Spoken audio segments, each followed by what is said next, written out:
우리는 계속 성경 속에서 하나님의 음성을 처음 들었던 장면들을 함께 묵상합니다. 물론 삼손에게 하나님의 음성이 그전에도 임했겠지만 제가 보기에는 하나님의 음성을 가장 강력하게 분명하게 들었던 것은 오늘 이 시간인 것 같아요. 어떤 시간이냐? 삼손이 이 자신의 머리카락을 잘리고 하나님이 그에게 준 힘을 잃어버린 뒤에 블레셋 사람들에 의해서 체포되어 두 눈이 뽑히고 죄수의 감옥에 갇혀서 연자맷돌을 돌리면서 고통스럽게 시간을 보내고 있다가 어느 날 블레셋 사람들이 그 우리를 두렵게 했던 그 삼손 데려다가 좀 조롱거리로 좀 삼자 하고는 자신들이 하는 축제의 마당, 아마 신전, 다곤의 신을 섬기는 그 신전의 한가운데 그를 끌어내서 그에게 침을 뱉고 모욕을 하고 막 춤을 추게 하고 막 조롱하면서 저 삼손이 우리를 두렵게 했던 그 삼손이야 하면서 백성들의 그 마음에 두려움에 있던 마음을 바꿔보려고 정치적인 쇼를 하는 그 자리에 끌려갔을 확률이 높아요. 근데 그 자리에서 삼손에게 하나님의 음성이 임합니다. 그는 다시 힘을 얻고 그가 하나님께서 주신 그 힘으로 그 건물의 기둥을 밀어버리자 도미노 현상처럼 다른 기둥도 무너지면서 그 건물이 그대로 폭삭 주저앉으면서 그 안에 있었던 블레셋 사람들이 다 죽었다 하는 이 내용을 들으면서 문득 그 생각이 들었어요. 하나님의 음성은 우리에게 언제 오는가? 우린 하나님의 음성이 늘 함께 하기를 원합니다. 그게 가장 복된 삶을 사는 거죠. 그러나 하나님의 음성이 늦게 올 때도 있다는 거예요.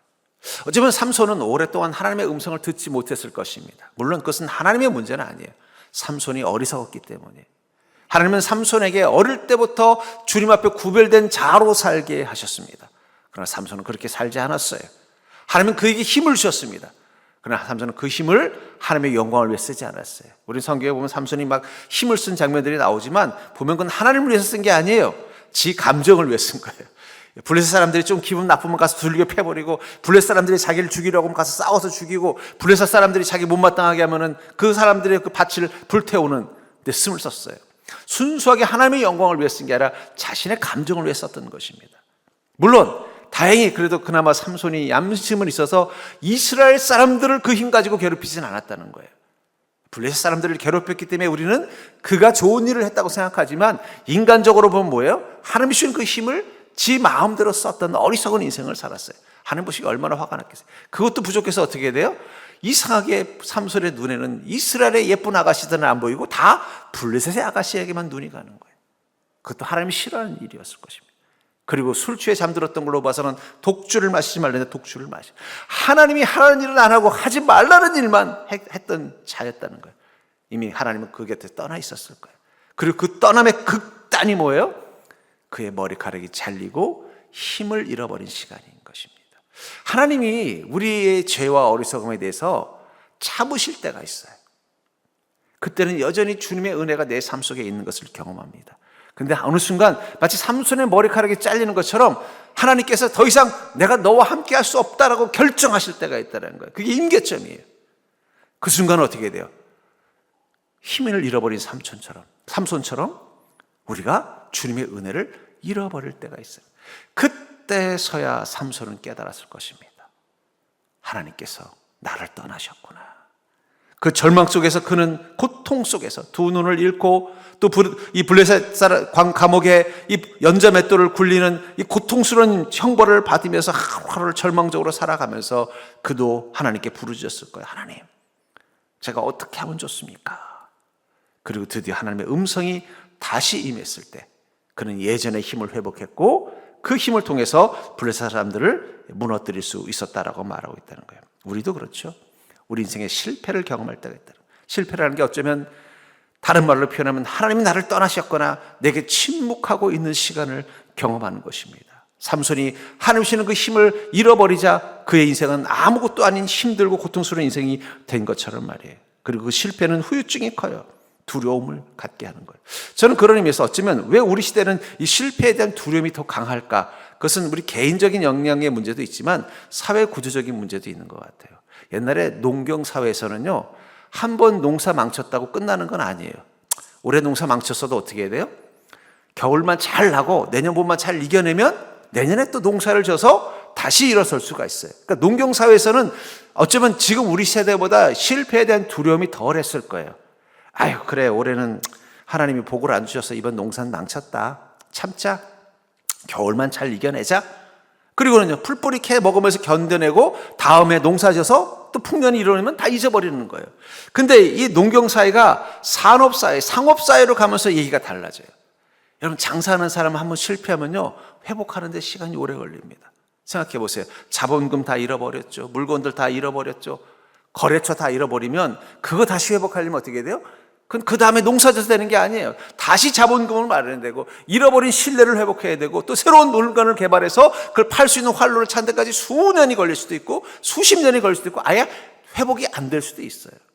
그러니까 어쩌면 농경사회에서 어쩌면 상업사회로 가면서 우리는 그 실패의 후유증이 크다는 걸 깨닫게 됐기 때문에 사람들도 모르게 자연스럽게 실패에 대한 공포심이 더 커진 세대를 살아가는 것인지도 몰라요.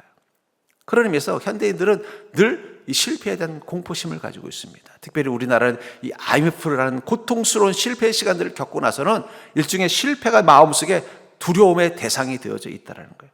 그리고 그 두려움 속에서 우리가 절망할 때, 그때도 하나님은 분명히 우리를 바라보시고 그 음성을 들려주시는 것입니다. 저는 그러면서 성경 속에서 하나님의 음성이 들리는 시점을 보면요, 오히려 우리 인생에 복이 있을 때, 우리 인생에 풍성할 때보다는 우리 인생의 실패를 경험할 때가 더 많은 것 같아요. 병들어서 육체적인 실패를 경험해서 병들어 고통받을 때 주님의 음성이 임하는 것을 봅니다. 우리가 죄인 가운데 있어서 우리의 죄 앞에 고통스러워할 때 주님께서 우리를 용서하시고 회개케 하시는 음성을 경험합니다. 우리가 고난과 환난의 파도 한가운데 있을 때 주님의 음성이 더 풍성하게 임한다는 거예요. 전 그러면서 우리는 인생의 실패감 속에서도 절망하지 않는 것은 그때가 바로 주님의 음성을 들을 수 있는 시간이기 때문입니다. 그렇다면 이 삼손처럼 나는 왜 이렇게 일이 잘 안 되지? 나는 왜 이렇게 실패자이지? 나는 왜 이렇게 어렵지라는 이 근심과 걱정과 고통, 그 실패감이 우리 마음을 엄습할 때 그때 임하는 하나님의 음성의 특징이 무엇일까요? 저는 삼손이 다시 주님의 힘을, 주님의 음성을 힘입어서 자신의 그 실패를 딛고 일어설 수 있었던 이 사건을 통해서 실패의 시간에 갇힌 이에게 임하는 하나님의 음성의 특징이 무엇인지를 여러분들도 깨닫고, 여러분들 마음 가운데 실패감이 올 때, 나는 패배자라는 패배감이 올 때, 내 인생은 망했다고 생각하는 절망감이 밀려올 때, 그 마음 한가운데서 하나님의 음성을 듣는 자가 될 수 있기를 주의 이름으로 축복합니다. 먼저 기억해야 되는 건 하나님이 이렇게 말하는 거예요. 아직도 너의 삶 속에는 하나님의 사랑과 은혜가 다시 자라고 있다는 사실을 하나님 말씀해 주실 거예요. 나는 끝이라고 생각하는 이 시간, 실패했다고 생각하는 그 시간, 하나님과 사랑과 은혜는 다시 자라고 있다는 것을 여러분들의 마음 가운데 주님 말씀해 주실 거라는 거예요. 22절에 보니까 그의 머리털이 밀린 후에 다시 자라기 시작하니라. 이 머리가 왜 잘렸어요? 그것은 하나님의 은혜와 능력이 담긴 곳을 상징하기 때문이에요. 그래서 19절부터 20절에 보니까 드릴라가 삼손에게 자기 무릎을 베고 자기하고 사람들 불러 그의 머리털 7가닥을 밀고 괴롭게 하여 본즉 그의 힘이 없어졌더라. 드릴라가 이르되 삼손이여 블레셋 사람이 당신에게 들이닥쳤느니라 하니 삼손이 잠을 깨며 이르기를 내가 전과 같이 나가서 몸을 펼치려 하였으나 여호와께서 이미 자기 자신을 떠나신 줄을 깨닫지 못하였더라. 이 머리카락은 무엇을 상징하는 거라 그랬어요? 하나님의 힘이 임하는 것을 상징하는 것입니다. 그러나 하나님께서 계속 그를 지켜주고 계셨어요. 그러다 어느 날 이 끊임없이 이 삼손에게 삼손에게 어떻게 보면 괴롭힘을 당한다고 해야 될까요? 이 삼손 때문에 힘들어하는 이 블레셋 사람들이 모여서 어떻게 하면 이 삼손을 없애고 이 이스라엘을 자기들 마음대로 할 수 있을까를 고민하고 있었습니다. 그러다가 이 들릴라라는 여인에게 이 삼손의 힘이 근원이 무엇인지를 알아오게 했어요. 그랬더니 그의 힘이 머리카락에서 나온다는 사실을 깨닫고는 어떻게 해요? 몰래 그 머리카락을 잘랐습니다. 자르자 갑자기 힘을 다 잃어버리거든요. 그 전까지는 이 블레셋 사람들을 한 손으로 단박에 물리칠 수 있는 용사였던 그가 아무런 힘도 쓰지 못하게 된 것입니다. 근데 그 상황을 뭐라고 말하냐면 하나님이 떠나셨다라고 말하고 있다는 거예요. 여러분들 아까도 말했잖아요. 하나님께서 우리를 떠나시는 임계점이 있어요. 아마 이전부터 하나님은 이 삼손에게 엄청나게 많이 실망하셨을 것입니다. 아까도 말한 것처럼 삼손이 하나님 주신 그 힘을 쓸 때 주님을 위해 쓴 게 아니에요. 자기 감정을 위해서 쓴 거예요. 기분 나쁘면 가서 두들겨 패고, 기분 나쁘면 자기 힘을 가지고 볕단에 불을 질러버리고. 근데 다행히 감사한 건 그 기분 나쁘게 했던 대상이 이스라엘 민족이 아니라 블레셋 사람이었기 때문에 그나마 하나님께서 참아주셨던 거예요. 근데 계속 하나님이 명령하신 독주를 마시지 말라고 했는데 자꾸 술에 취해가지고 실수를 저지르죠. 또 자꾸 자기 하나님이 주신 그 힘을 가지고서 잘못된 자기의 어떤 마음을 감정을 욕망을 충족시키는 데 사용하고, 그리고 자꾸 사람들도 아가씨들도 예쁜 아가씨, 이스라엘에도 예쁜 아가씨들이 많은데 이스라엘의 예쁜 아가씨에는 관심 없고 이 블레셋의 좀 천박한 여인들에게만 자꾸 마음이 끌리니 하나님 보시기에 얼마나 기가 막히겠어요. 여러분들, 그리스도인의 힘의 근원이 되는 머리카락은 거룩함에서 오는 거예요. 삼손은 이미 거룩함을 다 잃어버린 거예요. 어쩌면 하나님이 기다리시다가 내가 너랑 같이 못 있겠다 하고 떠나기로 결정한 시간은 뭐예요? 바로 그 드릴라의 품 안에서 이제 마지막 남은 하나님의 능력에 대한 비밀까지도 말해줬을 때 하나님은 화가 나셨을 거예요. 너는 안 되겠다. 그래서 떠나신 거예요. 단순히 머리카락이 잘려서가 아니라 주님이 떠나셨기 때문에 그는 능력을 잃어버린 것입니다. 그래서 사무엘상 3절부터 1절에 보면은 이 엘리 대제사장이 이스라엘을 다스릴 때의 상황을 이렇게 말해요. 아이 사무엘이 엘리 앞에서 여호와를 섬길 때에는 여호와의 말씀이 희귀하여 이상이 흔히 보이지 않았더라. 엘리 시대가 왜 위험한 시대였느냐? 하나님의 음성이 들리지 않았던 시대라는 거예요. 그나마 감사한 건 뭐예요? 어린 사무엘에게 다시 하나님이 말씀하시기 시작했다라는 것입니다. 또 사무엘상 18장 12절부터 14절에 보면은 사울이 왕이 되었을 때 하나님께서 그와 함께 하심으로 그가 왕으로서의 역할을 감당할 수 있게 하시고 그가 전쟁에서 승리하는 용감한 왕이 되게 만들어 주셨지만 어느 순간 그가 하나님 앞에 범죄하고 그가 악해지자 이 장면을 이렇게 말하고서 여호와께서 사울을 떠나 다윗과 함께 계심으로 사울이 그를 두려워한지라. 그러므로 사울이 그를 자기 곁에서 떠나게 하고 그를 천부장으로 삼음에 그가 백성 앞에 출입하며 다윗이 그의 모든 일을 지혜롭게 행하니라. 여호와께서 그와 함께 계시니라. 사울에게 하나님이 함께 계실 때는 그가 위대한 왕이었어요. 그런데 오늘 하나님이 그를 떠나셨어요. 왜냐하면 그가 하나님 앞에 범죄하고 교만했기 때문입니다. 근데 떠나셨으면 멀리 가셔야 되는데 누구 안에 계시다 그랬어요? 다윗 가운데 있는 거예요. 사울이 그걸 본 거예요. 하나님이 나를 떠나시고 저 다윗 가운데 있구나. 그렇으면 여러분들 어떻게 되겠어요? 야, 다윗, 내가 요즘 근심이 있는데 하나님 날 떠나신 것 같다. 내가 어떻게 하면 다시 하나님이 내게 오실 수 있니? 이렇게 물어봐야 되는데 어떻게 해요? 하나님이 나를 떠나고 저놈 속에 들어가셨구나. 그러면 오히려 다윗을 미워했다는 거예요. 어리석어입니다. 여러분들, 하나님은 우리를 버리길 원하지 않으십니다. 하나님은 우리 인생 가운데 침묵하길 원하지 않으세요. 중요한 건 우리가 하나님을 너무 실망시킨다는 거예요. 삼손의 문제는 그가 하나님을 실망시키는 인생을 살았다는 거예요. 하나님은 그에 기대하고 있었던 것입니다. 그런데 실망시키는 인생을 사니까 오늘 하나님이 침묵하기 시작해요. 그리고는 드디어 떠나버리시는 순간 그는 아무것도 할 수 없는 실패한 인생을 살게 된 것입니다. 그렇다고 해서 하나님이 그를 버리신 건 아니라는 거예요. 그리고는 다시 돌아오셔서 그에게 힘을 주었다라고 말하고 있습니다. 우리도 우리 인생에 주님을 실망시킬 때가 있어요. 우리도 우리 인생에 하나님이 떠난 시간들을 경험할 때가 있다는 거예요. 그것을 우리는 실패의 시간, 절망의 시간, 고난의 시간이라고 말합니다. 근데 중요한 건 차이점이 있어요. 우린 그 안에도 흔들리지 않는 믿음이 있습니다. 그것은 하나님이 나를 버리시지 않는다는 거예요. 여러분, 자녀가 부모님하고 싸웠어요. 그랬더니 부모님이 화가 나서 너 그렇게 하려면 나가! 내가 너 호적에서 파버릴 거야! 그 말 듣고 짐 싸가지고 나가버리면 어떻게 돼요? 그러면 오래 가는 거예요. 그럴수록 어떻게 해야 돼요? 못 나가! 그리고 탁 붙어가지고 나는 아빠 없으면 못 살아! 이래야 어떻게 해야 돼요? 화도 풀리고 다시 옛날처럼 히히하고 웃는 것입니다. 하나님이 나를 버리셨다고 원망하고 절망한다면요, 하나님 더 멀리 가세요. 적어도 아마 삼손은 자신이 주님이 떠날 수밖에 없는 존재가 되었다는 사실, 어쩌면 하나님이 나를 버린 게 아니라 내가 이미 이전에 하나님을 버린 삶을 살았다는 사실을 언제서 깨달았을까요? 자신의 두 눈이 뽑히고 자신의 힘을 잃어버리고 그 블레셋인들의 감옥에서 연자맷돌을 돌리는 그 고역 노역형을 당하면서 하루하루 조롱과 고통을 당하는 이 실패감이 자기를 완전히 엄습하는 그 시간에 대해서야 무엇을 깨달은 거예요? 하나님이 떠나신 게 아니라 내가 이전에 하나님을 버렸다는 걸 깨달은 거예요. 그런 그곳에서 어떻게 했어요? 다시 하나님을 찾기 시작했을 것입니다. 여러분들, 그러면서 그리스도인이 자기 인생의 실패감이 밀려올 때 꼭 해야 되는 일은 뭘까요? 기도를 멈추지 않는 거예요.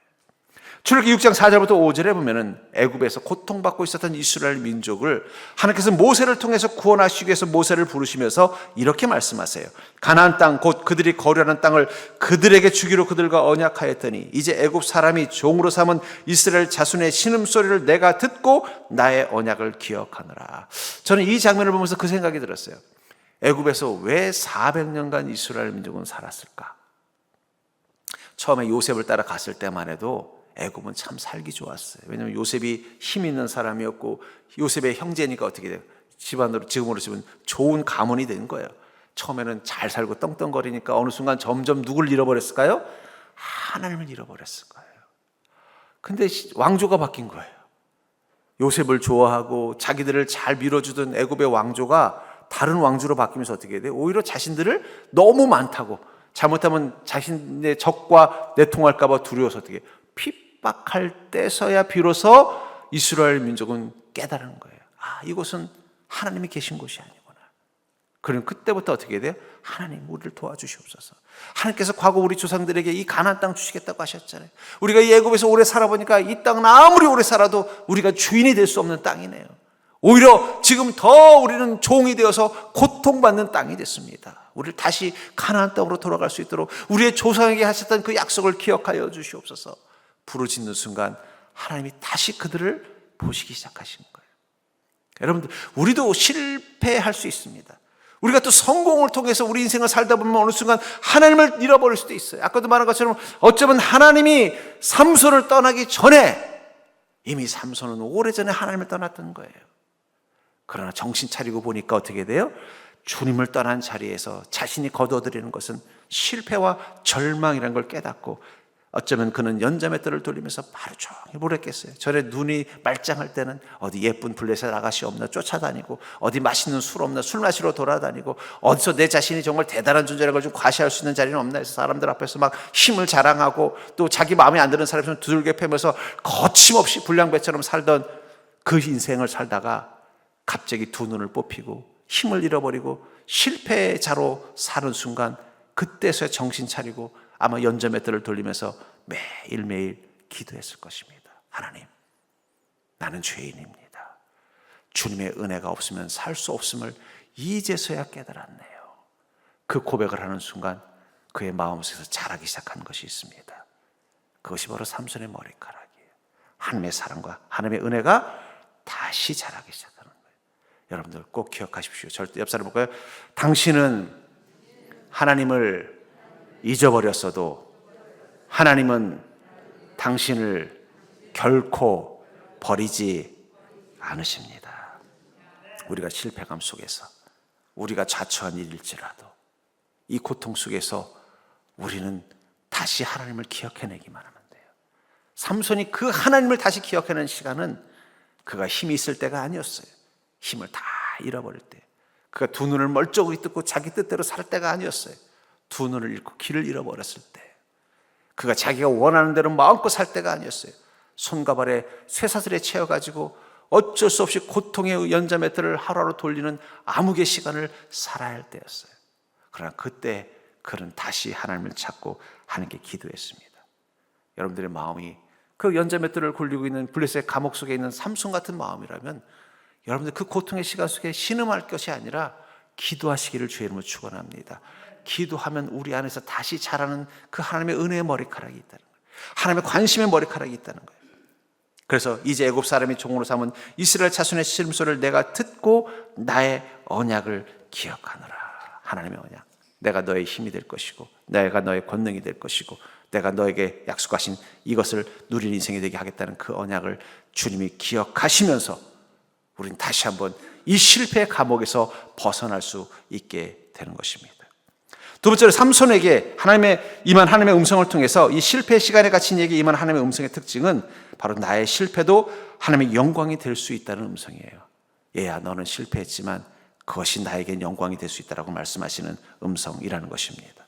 30절을 보시면 삼손이 이르되 블레셋 사람과 함께 죽기를 원하노라 하고 힘을 다하여 몸을 굽히매 그 집이 곧 무너져 그 안에 있는 모든 방백들과 온 백성에게 덮이니 삼손이 죽을 때에 죽인 자가 살았을 때에 죽인 자보다 더욱 많았더라. 이 삼손의 사명은 무엇입니까? 왜 하나님께서 삼손에게 힘을 주셨어요? 그것은 그가 이스라엘을 보호하는 사사가 되게 하시기 위해서였어요. 이스라엘을 누구로부터 보호하는 것입니까? 블레셋으로부터 보호하는 것이었어요.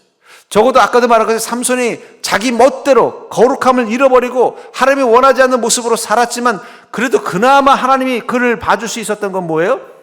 적어도 이스라엘 민족을 괴롭히는 자가 되진 않았고 블레셋 사람들을 괴롭혔기 때문에 이 블레셋 사람들이 삼손 때문에 이스라엘을 함부로 괴롭히지 못하게 된 것입니다. 자기를 위해서 했지만 하나님의 영광을 위해 산 인생이 된 아이러니예요. 그러나 그때 그가 경험했던 이 블레셋 사람으로부터 이스라엘을 지켜내기 위해서 그들을 공격하고 그들을 싸웠던 그것보다 더 큰 승리가 어디서 이루어졌다고 말하고 있어요? 그가 가장 큰 실패를 경험하던 그 신전 안에서라는 거예요. 옛날에 이 9.11 테러 때 이 알카에다가 이 납포한 이 비행기가 그 미국의 9.1 무역센터에 충돌할 때 그 건물이 순식간에 무너져 버렸어요.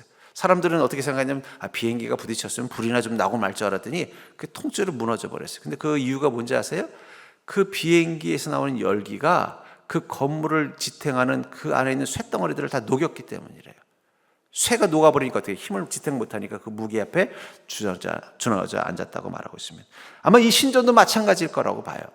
왜냐하면 그 당시 때 이 근동 지역에는 나무가 흔하지 않았습니다. 그래서 나무로 집을 짓는 게 아니라 돌로 집을 지어요. 그리고 돌로 집을 짓다 보면 어떻게 돼요? 큰 기둥으로 받쳐서 무게를 감당해 줘야만 되는 거예요. 지붕의 무게를. 그러다 보면 그 기둥의 힘이 결국은 그 건물을 지켜내는데 기둥이 무너져 버리면 건물도 무너질 수밖에 없는 것입니다. 근데 그 기둥이 작은 기둥이 아니에요. 엄청나게 큰 기둥이라는 거예요. 그 기둥으로 만들어진 그 신전 안에서 지금 이 블레셋 사람들 뭘 하는 거예요? 자신들의 승리를 자축하고 있는 거예요. 그리고 이 삼손을 조롱하고 있는 것입니다. 삼손을 보고 실패자라고, 너는 우리에게 아무 힘도 못 쓰는 약한 존재라고 끊임없이 조롱하고 있는 그곳에서 하나님은 그를 어떻게 하게 한 거예요? 그가 살아서 블레셋 사람들과 싸웠을 때의 승리보다 더 큰 승리를 거두게 했다라는 거예요. 그 신전이 무너지면서 그 안에서 죽은 블레셋 사람들은 아마 그 블레셋을 다스리는 왕부터 시작해서 많은 지도자들과 핵심적인 인물들이었을 거예요. 그러니까 어떻게 돼요? 그것이 블레셋에 엄청난 경제적인 또 정치적인 타격을 줬고 더 이스라엘을 공격할 수 없도록 만드는 승리를 만든 것입니다. 전 이것을 보면서 그 생각이 들었어요. 하나님께서 우리를 쓰실 때 우리가 지혜롭고 능력이 있고 힘 있을 때만 쓰시는 게 아니구나.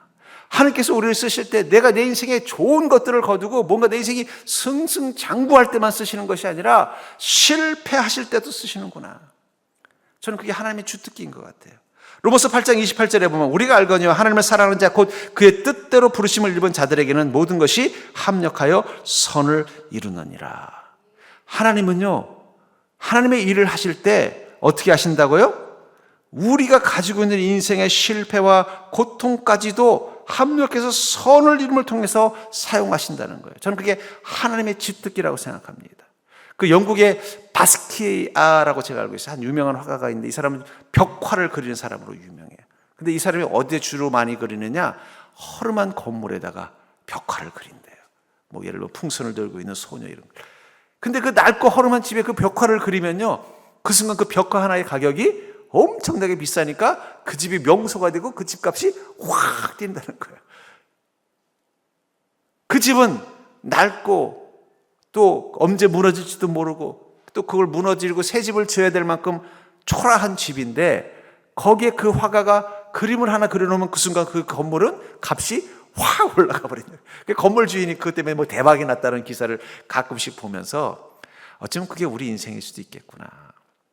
우리 자신은 실패했다고 생각하고 그 낡은 건물처럼 우리는 초라하다고 생각하는 그곳에 하나님께서 모든 것들을 합력해서 선을 이루도록 만드는 능력을 주심을 통해서 우리 인생을 가치 있는 인생으로 만들어 주시는 게 하나님의 주특기입니다. 저는 요셉을 보면서도 그 생각이 들었어요. 하나님께서 요셉을 애굽의 총리를 만들려면 여러분들 애굽의 총리, 이 이방인이 애굽의 총리가 되려면 제일 좋은 게 뭐예요? 일찌감치 애굽으로 유학 가서 그 애굽 국립대에 법학과에 들어가서 수석으로 졸업하고 그 궁정 시험에 합격을 해서 그 왕의 밑에서 있는 관리가 되고 신하가 돼서 승승장구했다가 나중에 왕의 눈에 띄어서 총리가 될 수도 있잖아요. 하나님은 충분히 그렇게 해줄 수도 있음에도 불구하고 하나님 그렇게 하지 않으셨다는 거. 어떻게 했어요? 오히려 요셉을 애굽에 종살이를 보내요. 남들이 보기에는 야, 하나님이 너에게 이 높은 애굽의 총리가 되는 길을 열어주셨다면 애굽의 국립대학에 입학하고 합격하는 그런 은혜를 줘야 되는데 남의 집에 왜 종으로 팔아버리시냐. 실패자처럼 보이게 하더라는 거예요. 또 왕의 궁정에, 왕의 감옥 속에 들어가서 어떻게 돼요? 영원히 못 빠져나오는 그 감옥 속에 갇히게 만들어요. 근데 그게 뭐가 돼요? 그게 그로 하여금 애굽의 총리가 되는 밑거름이 된 거예요. 어쩌면 이 요셉이 애굽의 총리가 되는데 가장 큰 도움을 줬던 사람들은 다 그 감옥에서 만난 정치범들일 거예요. 그 왕의 감옥이라는 건 왕에게 눈밖에 난 정치인들을, 그 소위 말 귀족들이 모여 있는 감옥이잖아요. 거기서 요셉을 알게 된 사람들은 나중에 어떻게 돼요? 요셉을 왕이 천거했을 때 적극적인 요셉의 라인이 됐을 것입니다. 아이러니하죠. 하나님이 일을 하시는 하나님의 방식이에요. 또 우리 그리스도는 우리 인생을 살아가는 방식이 뭐예요? 고린도서 12장 9절부터 10절에 보면은 바울 목사님이 평생 눈병으로 고통을 앓았습니다. 그래서 사람들이 그러는 거예요. 아이고, 자기 눈병도 못 고치면서 뭔 병자들을 낫게 한다고 그래 하는 조롱을 받는 거예요. 그러니까 하나님께 기도했어요. 하나님, 제가 병든 자들을 고치고 또 복음을 전해서 많은 사람들을 변화시키는데 정작 제 눈병은 제가 못 고쳐서 맨날 괴롭습니다. 그랬더니 주님이 이렇게 말씀하셨다고 말하고 있어요. 나에게 이르시기를 내 은혜가 내게 족하도다. 이는 내 능력이 약한 데서 온전해짐이라 하신지라. 그러나 도리어 크게 기뻐함으로 내가 여러 약한 것들에 대하여 자랑하리니 이는 그리스도의 능력이 내게 머물게 하려 함이라. 그러므로 내가 그리스도를 위하여 약한 것들과 능욕과 궁핍과 박해와 곤고를 기뻐하노니 이는 내가 약한 그때의 강함이니라. 바울 목사님 뭐라고 말해요? 나는 나의 약한 것을 기뻐하고 자랑한다는 거예요. 왜냐하면 내가 내 인생을 살아보니까 내가 약해서 약한 것 때문에 능욕받고 궁핍하고 박해받고 곤고함을 당할 때 그때 주님의 능력이 더 강력하게 나타나더라는 거예요. 그러니까 여러분, 그리스도인의 주특기는 약할 때 강해지는 것입니다. 그래서 뭐라고 말해요? 나는 오히려 나의 그 곤고를 기뻐한다고 말하고 있어요. 하나님의 주특기는 실패한 사람, 절망 속에 있는 사람, 고통 속에 있는 사람들을 변화시켜서 그들을 하나님의 영광에게 쓰임받을 만한 힘을 가진 자로 만들어주는 것이라면 그리스도인의 주특기는요, 철저히 자신이 약한 자가 되어서 주님에게 모든 것을 맡기고 나갈 수밖에 없는 시간, 그래서 그리스도의 능력이 내 안에 머물러야만 살아갈 수 있는 그 시간, 그 약한 그때가 강함임을 깨닫는 것입니다. 우리 옆 사람 보고 인사할까요? 쓸데없는데 힘쓰지 말고 하나님이 주신 주특기로 삽시다.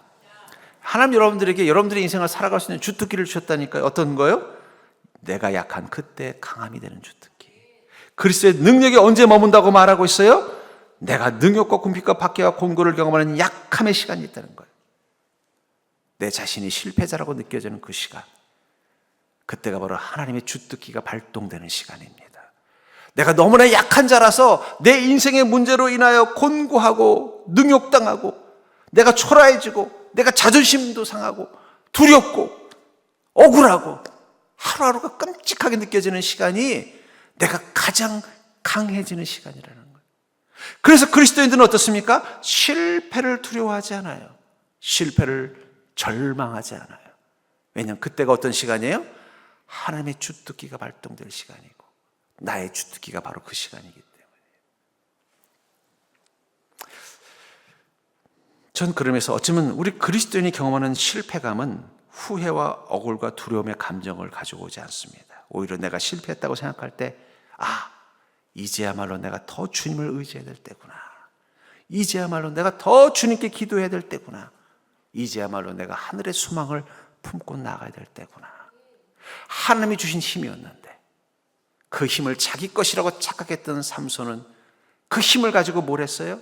자기 의지대로, 자기 뜻대로, 자기 원하는 대로 이 땅에 헛된 것을 꿈꾸면서 살아왔어요. 그 결과 하나님께서 실망하셔서 그 애를 떠나자 그가 그 힘을 잃어버리는 그 순간 그는 실패자가 되어버린 거예요. 그런데 감사하게도 그는 그 실패자의 자리 속에서 어떻게 한 것입니까? 하나님께 기도하면서 내 이 약함 가운데 강함이 되어달라고 기도합니다. 그 순간 하나님은 그의 인생을 다시 바꾸어 놓으셨다라는 거예요.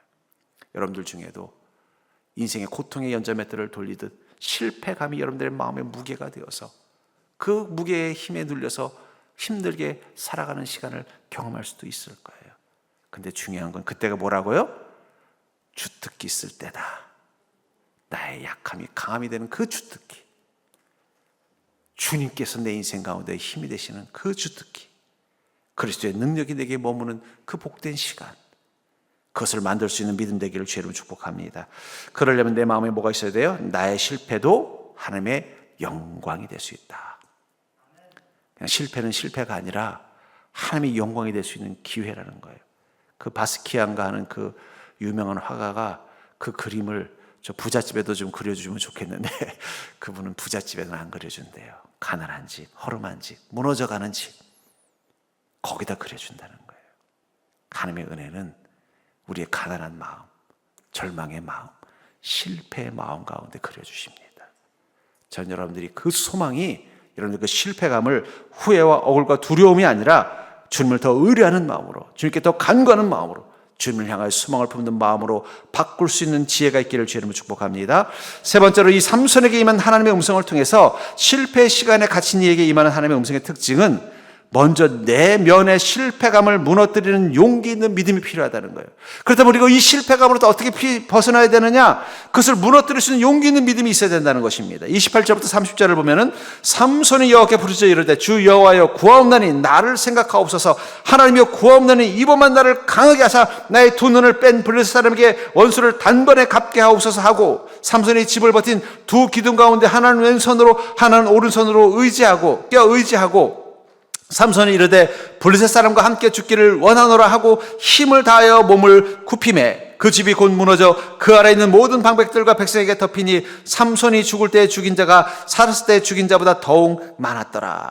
이 삼손이 이 비참함 속에 있는데 어느 날 갑자기 들리는 거야. 야, 그 삼손 좀 꺼내봐. 우리 지금 축제 벌이고 있는데 거기 무대로 끌려가서 우리 조롱 좀 하자 하고는 그 신전에 모여있었던 블레셋 사람들, 삼손을 두려워하던 그 사람들, 그 왕들과 지도자들과 백성들 다 모여있는 그 자리에 삼손을 세워놓고 어떻게 해요? 막 그에게 침을 뱉고 조롱하고, 야 삼손 너 한번 싸워봐 하면서 아마 꼬마애를 보내가지고 삼손을 때리게 할 거예요. 잡아봐 너 그것도 못하면서 감히 힘센 자라고 우리를 농락했니? 수치와 모멸을 주고 있던 그 자리에서 이렇게 기도했다. 하나님 한 번만 나를 강하게 해주시옵소서. 그러면 그를 묶던 두 기둥을 어떻게 한 거예요? 무너뜨려 버리자. 그 기둥이 무너지면서 연쇄적으로 다른 기둥들도 무너지면서 그 건물이 폭삭 추죠. 9.11 테러 때 그 미국의 트레이드 센터가 무너지면서 그 안에 사람들이 다 죽게 된 것처럼 폭삭 추죠. 앉으면서 죽게 됐다라고 말하고 있어요. 근데 저는 이 말씀을 보면서 우리 안에도 우리를 그 실패 속에 가둬놓는 두 개의 기둥이 있습니다. 하나는 나 자신이라는 기둥과 타인의 시선이라는 기둥이에요. 내가 내 인생에 실패라면요, 내 스스로 말해. 아유, 병 X, 너는 그렇게밖에 못하냐? 너는 평생 왜 그러고 사니? 스스로 자기 자신을 어떻게 해요? 그 기둥이 묶인 것처럼 자기를 조롱해요. 넌 쓸모없어. 그럼 그렇지. 네가 뭐 제대로 되겠어? 네가 한 번이나 제대로 산 적이 있냐? 내 안에 자아라는 기둥이 나를 실패자의 옥새를 죄도록 만드는 그 고리처럼 되는 거예요. 거기에 묶여서 우리는 더 고통스러워하는 거예요. 또 하나의 기둥은 타인의 시선이에요. 사람들이 나를 뭐라고 하는 거야? 야, 쟤 또 실패했대. 뭐 쟤가 뭐 그렇지 뭐. 아이고, 야, 우리 계속 걔랑 좀 어울려야 되냐? 야, 뭐 저런 애랑 우리가 어울려주냐? 너는 그거밖에 안 되면서 그런 마음으로 살면서 뭘 잘났다고 그렇게 네 맘대로 고집대로 부려? 타인의 조롱이라는 뜻 기둥. 어쩌면 우리는 그 두 기둥에 손발이 묶인 삼손 같은 자예요. 그래서 더 내 자신이 실패한 인생이라는 걸 절절히 느끼게 만드는 그 힘이 되는 그 기둥. 그 속에서 주님께 우리는 이렇게 기도하거든요. 하나님, 나에게 한 번만 더 힘을 주셔서 제가 이 기둥을 무너뜨리게 해 주시옵소서. 여러분, 절망의 감옥에서 벗어나려면 그 기둥을 무너뜨려야 돼요. 나를 묶고 있는 이 실패자라는 이 두 개의 기둥, 내 스스로 너는 쓸모없는 존재라는 자기 스스로를 자기를 자학하는 그 기둥과, 또 하나는 타인의 시선, 남들이 너를 쓸모없는 존재라고 말하는 그 두 개의 기둥을 무너뜨려야만 우리는 이 실패자의 자리에서 나올 수 있는 것입니다. 그리고 그 무너뜨린 자리에 우리가 세워야 되는 게 있어요. 그건 바로 예수 그리스도의 십자가라는 기둥입니다. 하나님 우리에게 이렇게 말씀하세요. 네가 왜 삼손처럼 두 눈이 뽑히고 손발이 묶이고 아무 힘도 못 쓰는 존재가 되었는지 아니?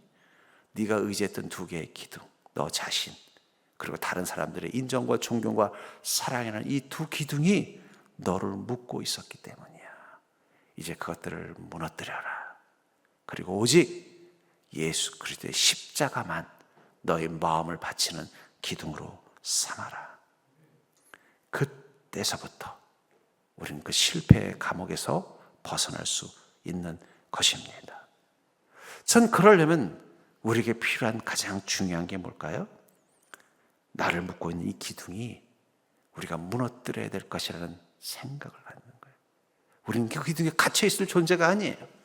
이 기둥, 나를 실패자로 만드는 이 두 기둥, 나를 조롱거리로 만드는 이 두 기둥이 나를 묶고 있는 절대적인 힘이라는 생각을 버리셔야 돼요.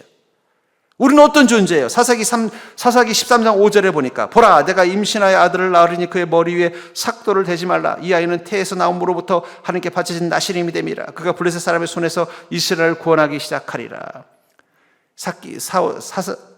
삼손이 태어났을 때 그의 어머니는 그러니까, 얘야, 하나님은 나에게 너 태어날 때 이렇게 말씀하셨어. 너희 태중에서 나오는 그 아이는 내가 택한 거룩한 아이야. 그래 평생 그가 거룩하게 믿음과 말씀 가운데 살도록 잘 가르치려. 그리고 나는 그 삼손을 통해서 이스라엘을 이 블레셋으로부터 구원하는 위대한 사사의 길을 가게 만들 거야. 그러니 삼손이 평생 사명자의 마음을 가지고 살 수 있도록 가르치려.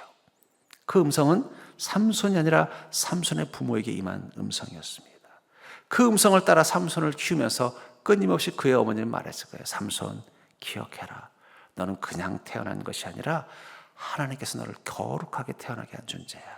삼손, 기억해라. 너는 그냥 네 멋대로 사는 존재가 아니라 하나님의 영광을 위해 쓰임받기 위해 부름받은 자로 태어난 거야. 넌 그걸 잊지 말아라. 어쩌면 삼손이 이 비참한 실패자의 자리까지 올 때 그가 가장 크게 잃어버린 것은 자신이 누구인지를 잃어버린 거예요. 그걸 요즘은 온톨로지라 그러더라고. 온톨로지.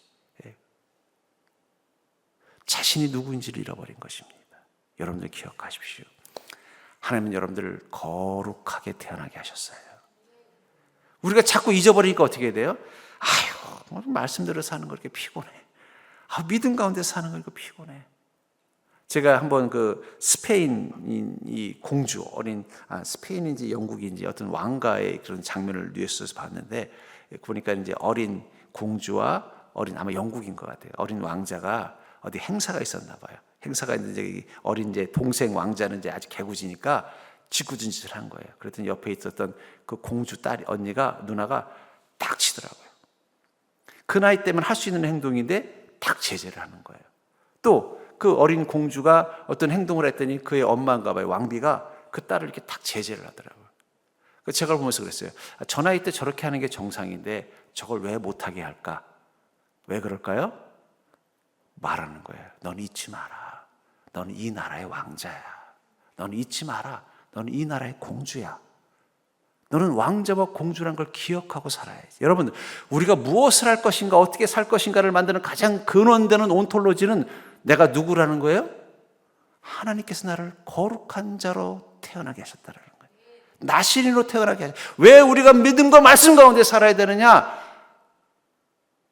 우리가 그렇게 하나님이 처음부터 태어나게 하신 존재이기 때문이에요. 그걸 잊어버릴 때 우리는 어떻게 돼요? 자꾸 삼손처럼 주님이 원하지 않는 삶을 살게 되는 거예요. 주님이 원하지 않은 길을 가게 되는 거라는 거예요. 삼손이 잊어버린 건 자기가 누구인지를 잊어버렸기 때문에 하나님부터 멀어지고 나중에는 그 능력을 잃어버리고 실패자가 된 것입니다. 여러분, 하나님은 여러분들을 태어날 때부터 거룩한 자가 되도록 태어나게 하신 거예요. 하나님께서는 여러분들을 이 땅에서 하나님의 나라와 영광을 위해 쓰임받는 사사와 같은 일꾼이 되게 하시기 위해서 여러분들을 태어나게 하신 거예요. 그걸 기억하는 자들은 어떻게 살겠어요? 말씀과 믿음 가운데 자신을 거룩하게 하려고 노력할 것입니다. 그것을 기억하는 자들은 어떻게 살겠어요? 주님이 주시는 그 사명을 감당하는 것을 부끄러워하지도 힘들어하지도 어려워하지도 않을 것입니다. 삼손이 실패한 이유는 그 사실을 잊어버렸기 때문이에요. 근데 그 사실을 언제 다시 기억해낸 거예요? 그가 실패의 감옥 속에서 고통의 연자맷돌을 돌리면서 기억한 거. 어릴 때 맞아, 어머니가 나한테 말했어. 삼손, 너는 하나님께서 거룩한 자로 만드셨어. 삼손, 하나님은 너를 이 블레셋으로부터 이스라엘을 구원하기 위해서 주의 종으로 부르셨어. 그걸 기억하고 나서 보니까 내가 하나님의 영광이 되고 내가 하나님의 그 사명을 감당하기 위해서 할 수 있는 마지막 역할은 바로 이 블레셋 신전에 모여있는 이 어리석고 악한 블레셋 사람들을 심판하는 거라는 걸 깨달았기 때문에 하나님, 나에게 마지막으로 나를 한 번만 강하게 해달라고. 어쩌면 삼손은 지금까지 자신에게 주신 그 힘을 한 번도 주님의 그 영광과 뜻을 위해 쓴 것이 아니라 자기의 욕심과 자기의 욕정과 자기의 뜻을 위해서만 썼을지도 모르겠습니다. 그 결과가 실패였는지도 몰라요. 근데 자신이 누군지를 깨닫게 된, 이 절망과 실패의 가장 깊은 감옥에서 깨닫게 된 이 삼손이 이제는 하나님이 자신에게 주신 그 힘을 이제는 정말 하나님 원하는 대로 마지막 사용한 이 시간, 그 시간을 통해서 하나님은 영광을 받으신 것입니다. 이 영광을 받는 인생이 되기 위해서 가장 중요한 것, 그것은 바로 우리의 마음속에 있는 이 두 기둥을 무너뜨릴 수 있는 용기예요. 제가 우리 그리스도인들을 보면서 왜 그렇게 하나님 주신 그 주특기를 가지고 못 사나 두려워하고 있어요. 만약에 삼손이 그 기둥에 묶여 있으면서도 아이고, 나는 앞도 안 보이고 나는 이미 끝났어, 그랬으면 어떻게 됐겠어요? 그 기둥을 무너뜨릴 생각을 못했을 거예요. 근데 하나님의 음성이 들리는 거예요. 얘야, 나는 너를 버리지 않았어. 얘야, 너에게 나의 힘이 다시 자라고 있어. 얘야, 나는 너의 실패와 절망도 나의 영광을 위해서 쓰고 싶어. 그 음성이 들리고 나니까 그때서야 자신을 묶고 있었던 두 기둥을 무너뜨릴 용기가 생긴 것입니다. 그 정주영 씨, 현대가를 만든 이 정주영 씨에 관한 여러 가지 일화들이 있어요. 근데 저는 요즘 그 막 정주영 씨나 이병철 씨를 막 이렇게 막 띄울 때마다 저는 솔직히 좀 씁쓸해요. 왜냐면 한때는 우리나라에 무슨 매판 자본가, 독재자들과 정경유착을 해서 재산들을 약탈하는 그런 이런 사람들로 막 매도하던 사람들이 어느 순간, 야, 이런 분들이 없었으면 우리가 어떻게 선진국이 됐겠어, 이런 말을 하는 걸 볼 때마다 참 사람들의 생각이 참 작고 좁구나. 예. 근데 그 정주영 씨는, 저는 그분은 위대한 분이라고 생각하는 이유가 있어요. 왜냐하면 우리가 정말 가난할 때 아무것도 없는 곳에서 어떻게 돼요? 세계적인 기업을 만들어냈기 때문이에요. 저는 그러기 위해서 정주영 씨가 스티브 잡스보다 더 위대하다고 생각합니다. 왜냐하면 스티브 잡스는 미국에서 했잖아요. 미국은 모든 게 다 갖춰진 나라예요. 자본도 있죠, 후원도 있죠, 지식도 있죠, 정보도 있죠, 국력도 있죠. 정주영 씨가 아마 미국에서 태어났으면 더 위대한 일을 했을 거예요. 근데 정주영 씨는 아무것도 없는, 일제로부터 수탈당해서 아무것도 없는 가난한 나라, 6.25 전쟁으로 해서 모든 기반이 다 무너져버린 아무것도 없는 그 땅에서 어떻게 돼요? 세계적인 대기업을 만들어낸 거예요. 그가 그렇게 할 수 있었던 비결이 뭘까? 저는 그것을 그 정주영 씨의 한 그 강연에서 했던 그 문장이라고 생각해요. 그분이 이렇게 말했다 그래요. 나는 생명이 있는 한 인간에게 실패란 있을 수 없다고 생각합니다.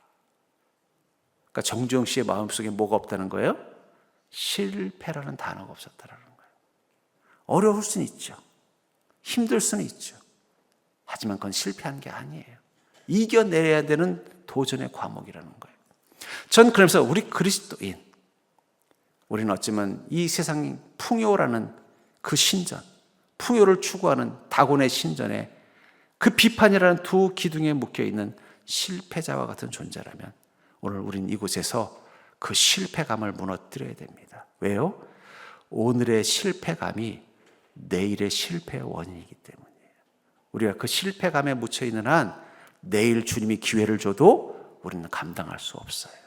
정주영 씨가 그 일을 하면서 얼마나 많은 어려운 일들을 겪었겠어요. 아무것도 없는 곳에서.